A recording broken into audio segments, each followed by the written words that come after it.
krátkosti možno uvedených pár príkladov ochrany mäkkých cieľov, kde sme realizovali analýzu, ako vidíte, teda je tam rok 2020, teda ten rok, roky predtým tam nie sú spomenuté a ako sme tak prechádzali jednotlivé prípady v podmienkach Slovenskej republiky, my sme si uvedomili, že ten aktívny útočník je spravidla s chladnou zbraňou, je s bodnou zbraňou a teda tá strelná zbraň až tak nie je úplne tá najtypickejšia. Avšak čím sme možno známi v poslednej dobe, čo ste evidovali, aspoň myslím, že aj v Českej republike, bolo okolo 1500 zaslaných e-mailov ohľadom bombových vyhrážok na školách, čo tiež patrí do problematiky ochrany mäkkých cieľov. Ochrana mäkkých cieľov, tak ako všetci viete, to nie sú len školy. My sme začali prioritou školy, pretože chceme mať deti v bezpečnom prostredí. Začali sme základnými a strednými školami. Filozofická fakulta práve v Českej republike dala novú výzvu a teda reflektovať vysoké školy a práve ich osobitosť, ich akademické slobody, ich postavenie, ich špecifickosť, kde sme naozaj museli zvoliť iný prístup. No a taktiež teda vnímať mäkké ciele v oveľa širšom kontexte, a to v kontexte aj iných priestorov, či už sú to verejné priestranstva v zmysle zákona o obecnom zriadení, či sú to múzea, galérie a tak ďalej. Akým spôsobom zodoľniť mäkké ciele? Moja špecializácia je, preto teda som aj zástupcom za Akadémiu policajného zboru v pracovných skupinách na mäkké ciele, bola práve poriadková polícia, teda verejnoporiadková činnosť a práve my vnímame ako určité synergické doplnenie systému ochrany verejného poriadku ochranu mäkkých cieľov. Avšak na druhej strane musím povedať hneď v blízkom kontexte toho, že je to zdieľaná zodpovednosť, je to spoločná zodpovednosť a je veľmi dôležité vnímať práve používanie komunitného prístupu a prístupu celej spoločnosti k riešeniu ochrany mäkkých cieľov. Sú tam rôzne znaky, ktoré vám teda možno zdôraznia, čo je to najvýznamnejšie. Na jednej strane je to teda objektová bezpečnosť, sú to technické prostriedky, to je jedna podstatná časť v rámci ochrany mäkkých cieľov. Na druhej strane, tak ako som teda zástupcom práve za teda štátnu vysokú školu univerzitného typu, pre mňa je teda dôležité a to, čo vnímame ako veľkú silu, je vzdelanie, vedomosti a taktiež potom teda aj legislatíva adekvátna, ktorá tomu reflektuje. A niekde v celom tom systéme je samozrejme aj policajný zbor a činnosti ministerstva vnútra. Napriek tomu, že tak ako v Českej republike sme vnímali, že tú vlajkovú loď ťahalo to ministerstvo vnútra Českej republiky, tak u nás si toto opäť tiež asi chopilo nejako tak analogicky ministerstvo vnútra Slovenskej republiky, ale vnímame to stále ako teda spoločnú zodpovednosť a zdieľanú. V rámci celého projektu mäkkých cieľov a ochrany mäkkých cieľov možno našou výhodou bolo to úzke spojenie a úzka komunikácia a kooperácia s Českou republikou už od začiatku, ako aj úzka spolupráca v rámci viacerých pracovných skupín na úrovni Európskej únie, ktoré riešia ochranu mäkkých cieľov a teda vymieňanie tých najlepších praktických skúseností, primárne teda s príslušníkmi policajného zboru na európskej úrovni.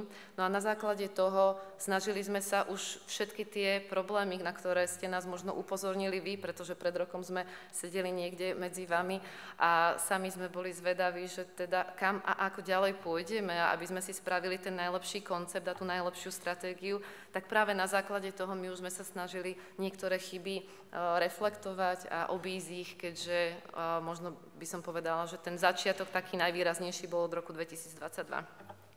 My sme poňali práve ten problém, že budeme ho riešiť celonárodne a reflektovali sme aj to, že teda finančné prostriedky a rozpočtové prostriedky sú najväčší problém. To znamená, potrebovali sme v prvom rade pomôcť základným a stredným školám a riešiť to určitým spôsobom a tak ako vidíte aj tu na slajde, našou prvou prioritou boli školy. A čo bolo dôležité, nie len aktivity realizovať z našej strany, teda možno z tej strany medzirezortného prístupu a spolupráce s ministerstvom školstva, ktorú ja osobne výrazne môžem chváliť a koordinovať tú spoluprácu, ale taktiež bolo veľmi dôležité zapojiť tam komunitný prístup a vysvetliť ľuďom, že toto je problém a toto je to, aby oni vnímali, že my potrebujeme tu riešiť problematiku nejakú, o ktorej verejnosť až tak, ako vy všetci to vnímate, že je to dôležité. Ona to zatiaľ v podmienkach Slovenskej republiky nevnímala, pokiaľ nemala osobnú skúsenosť, že toto je tá alfa omega. A V rámci toho školského prostredia sme sa rozhodli realizovať niečo obdobné, ako možno u vás je bezpečnostný audit, u nás na to nie je norma, audit bezpečnosti a ochrany základných a stredných škôl na celej národnej úrovni, kde boli rozposlané dotazníky a zabezpečili sme zber údajov tým spôsobom, že Slovenská republika pripravila 2050 vyškolených policajtov na komunikáciu so školou, teda každá škola má svojho tzv. Kontaktného policajta, ktorý pri tom dotazníku bol, ktorý si ten priestor pozrel a spoločne s riaditeľom školy vyplnil dotazník tak, aby sme my v podstate vedeli zistiť tú bezpečnostnú situáciu po celom území Slovenska a aby už k septembru tohto roka sme im vedeli dať návrhy na opatrenia, ako môžu si pomôcť v rámci bezpečnosti od toho, aby investovali 0 korún, teda od toho low costu, až po ten najvyšší model, pretože nie každá škola má tie prostriedky.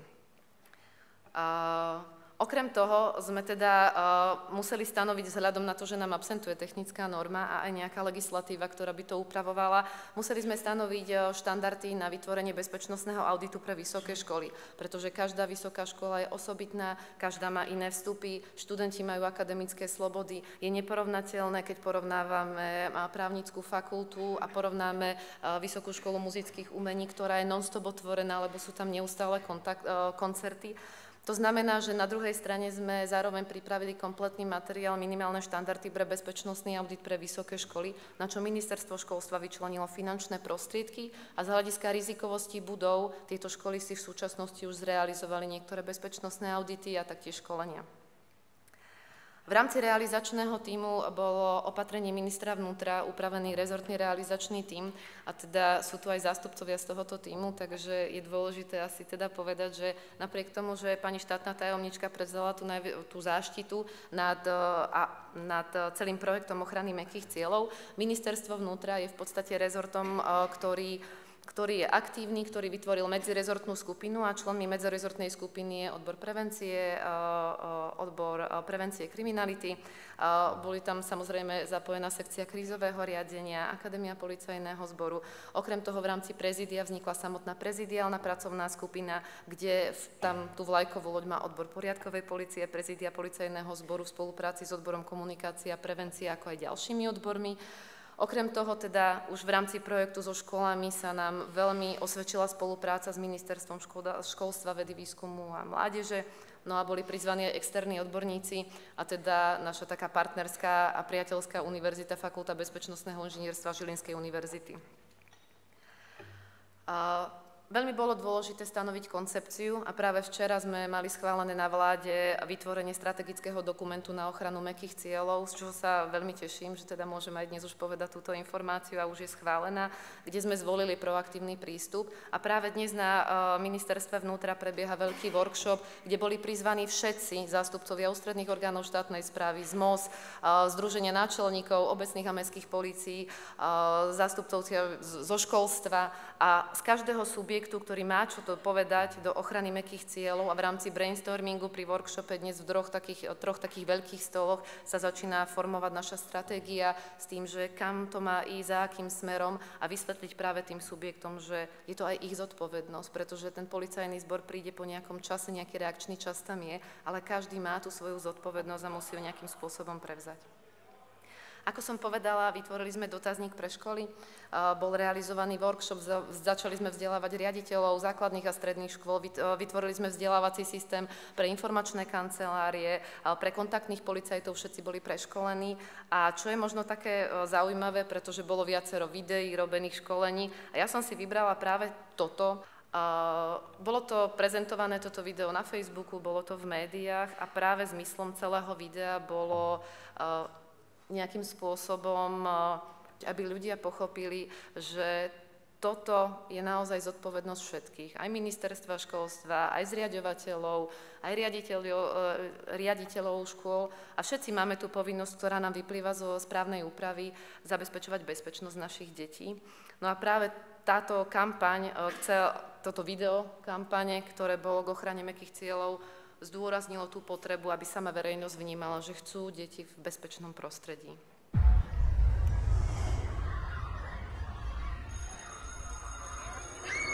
Spolu do útoku na 11-ročné dievča, ktoré mala skupinka tínedžerov dohadovať, čo povedia záchranárom a telefóny v areáli bývalého družstva v obci Miloslavov.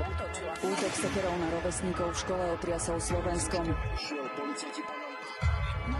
Zautočili deti, pričom jednu zo spolužiačok trafil do hlavy. Na pomoc pribehol nielen zranený školník, ale aj Číslo žen dnes ve Vrútkach oblúčil na základní škole. tomu sa v skutku hrdinská pomoc kolegyni žiaľ stala osudnou.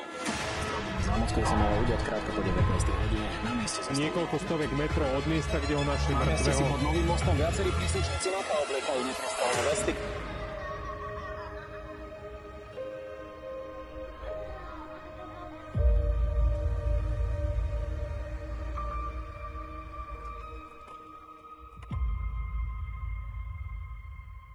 Čo sa týka celého toho projektu, tak vytvorili sa e-mailové schránky pre príslušníkov policajného zboru, aby im vždy odborníci z konkrétneho rezortu vedeli adekvátne a i hneď dynamicky odpovedať na ich otázky. A taktiež vytvorila sa e-mailová komunikácia pre samotné mäkké ciele, primárne pre riaditeľov škôl. No a celý dotazník bol orientovaný na také tie štandardné body, teda hrozby vonkajšie, incidenty, informovanosť na škole, objektová bezpečnosť a čo bolo dôležité, aj princípy dobrej praxe, pretože my sme zistili, že niektoré školy naozaj si vytvorili tú bezpečnosť a majú takú dobrú prax, že v rámci tej analýzy dotazníka my sami vieme tie informácie ďalej rozširovať. Aby som povedala tu najpodstatnejšie možno, tak v závere tie aktivity, ktoré boli zrealizované, možno práve už v tomto roku. V súčasnosti bol spustený, teda vyhodnocuje sa a ide sa vyhodnocovať bezpečnostný dotazník. Vytvorila sa pracovná skupina medzirezortná na úrovni Rady vlády pre prevenciu kriminality. Zapojili sa jednotlivé ministerstvá, napríklad Ministerstvo investícií, regionálneho rozvoja a informatizácie nám spustilo výzvu na kamerové systémy. Boli realizované viaceré stretnutia priamo s rektormi vysokých škôl, kde sa im vysvetlila sa im celá problematika mäkkých cieľov, vysvetľoval sa im dôležitosť bezpečnostného manažéra, čo úprimne sa teším, že už sú vyhlásené prvé výberové konania na vysokých školách na pozície bezpečnostných manažérov, čo nebolo. Boli rôzne verejné diskusie a naozaj mäkké ciele sa snažíme prezentovať kdekoľvek, kde je to len možné. Z hľadiska tých projektových zámerov boli, možno teraz, keď vnímate a všímate si rôzne výzvy, tak Horizont 2020, Fond pre vnútornú bezpečnosť vyhlásilo mnoho výziev na ochranu verejných priestranstiev a ochranu mäkkých cieľov, na čo aj Slovenská republika sa snažila reflektovať. Podali sme medzinárodný projekt na ochranu mäkkých cieľov v rámci Fondu na podporu pre vnútornú bezpečnosť. Aktuálne sa finalizuje národný projekt na úrovni Slovenskej republiky na ochranu mäkkých cieľov, kde sú 3 také výrazné zámery práve v kontexte toho celorezortného prístupu budovania problematiky ochrany mäkkých cieľov. Boli riešené rôzne webináre, rôzne školenia pre vysoké školy, aby sme im vysvetlili, že čo majú robiť, ako majú hľadať firmy, ktoré vedia robiť bezpečnostné audity, ktorá tá firma je tá dôveryhodná. Boli zavedené tieľové kamery pre vlak vedúcich. Taktiež už sa začali preškolovať nemocnice, čo u nás, keď si predstavíte, že začali sme v roku 2022 a najväčší beh sme rozbehli v roku 2024 a práve ten beh sa v podstate začína finalizovať tým, že sa ide vytvárať strategický dokument na problematiku ochrany mäkkých cieľov. Mne ten čas končí, takže možno záverom by som povedala tie naše ďalšie postupy, ďalšie projekty, ďalšie vízie, kam by sme chceli ísť. Stále sa držíme toho pravidla, že chceme to riešiť celonárodne. Chceme mať spoločný zodpovedný prístup a nechceme rozhodovať sa samostatne. Vždy do tých rokovaní prizývame aj ostatné rezorty, ktoré s tým súvisia. Tak ako predhovorkyňa spomínala cvičenia, začali sa realizovať rôzne cvičenia a mne osobne také veľmi dobré cvičenie v spolupráci práve s Armádou Slovenskej republiky na základe aktivity občianskeho združenia Salis Vitalis bola súťaž, kde boli na rôzne modelové situácie naformulované a kde vlastne policajti, záchranári, integrovaný záchranný systém a teda aj vojaci museli spoločne pracovať a koordinovať sily. A jednou z tých modelových situácií bola filozofická fakulta práve. A boli tam viaceré aj teda na mäkké ciele. Tie naše budúce kroky sa budú týkať práve vzdelávania, akreditácie rôznych vzdelávacích programov, tak ako vidíte vlastne na slajde, formovanie bezpečnostných aktivít, ako aj vytvorenie technickej komisie, ktorá by riešila túto problematiku, i keď odporúčacím charakterom.